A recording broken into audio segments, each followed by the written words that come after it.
বিজ্ঞ উলামায়ে কেরামগণ বলেছেন, তুমি যদি আল্লাহর নৈকট্য পেতে চাও, তুমি যদি আল্লাহর নৈকট্যশীল বান্দা হতে চাও, তাহলে 4টি কাজ শেষ না করে কখনোই রাতে ঘুমাবে না।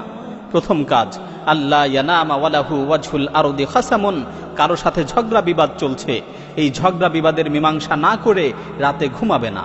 কারণ তোমার মৃত্যুর ব্যাপারে তো কোনো গ্যারান্টি নেই।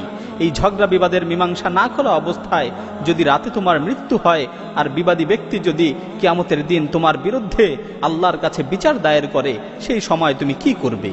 দ্বিতীয় কাজ, লা ইয়ামবাগি লাহু আইয়ানামা ওয়া ক্বাদ বাকিয়া আলাইহি ফারদুম মিন ফারাইদিল্লাহ, কোনো ফরজ কাজ বাকি রেখে রাতে ঘুমাবে না।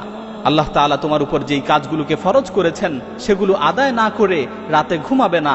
মনে করো এশার নামাজ, এটা একটা ফরজ বিধান, তুমি এশার নামাজ না পড়ে রাতে ঘুমিয়ে পড়লে আর রাতে তোমার মৃত্যু হলো, তো তুমি এই ফরজ নামাজের ব্যাপারে আল্লাহর কাছে কি জবাব দিবে? তৃতীয় কাজ, লা ইয়ামবাগি আইয়ানামা মা লাম ইয়াতুব মিন যুনুবিহি আল্লাতী সালাফাত মিনহু, গুনাহ থেকে তওবা না করে রাতে ঘুমাবে না। মনে করো তুমি দিনের বেলায় কোনো গুনাহ করেছো আর তওবা না করেই রাতে ঘুমিয়ে পড়লে, মালাকুল মাউত যদি রাতের বেলায় তোমার কাছে চলে আসে, রাতে যদি তোমার মৃত্যুর সময় হয়ে যায়, তাহলে যত চেষ্টাই করো তওবা করার আর কোনো সুযোগ থাকবে না। চতুর্থ কাজ, লা ইয়ামবাগি আইয়ানামা হাত্তা ইয়াকতুবা ওয়াসিয়াতান সাহিহা, ঘুমানোর পূর্বে উত্তম একটি ওসিয়ত না লিখে ঘুমাবে না। কারণ তোমার মৃত্যুর তো কোনো নিশ্চয়তা নেই।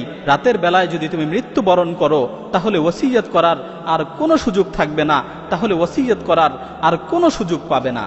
সুতরাং মৃত্যুকে সুনিশ্চিত মনে করে, মৃত্যুকে নিকটবর্তী মনে করে এই 4টি কাজ করে তারপর রাতে ঘুমাবে। যদি তুমি এই 4টি কাজ করতে পারো, তাহলে তুমি আল্লাহর নৈকট্যশীল হতে পারবে।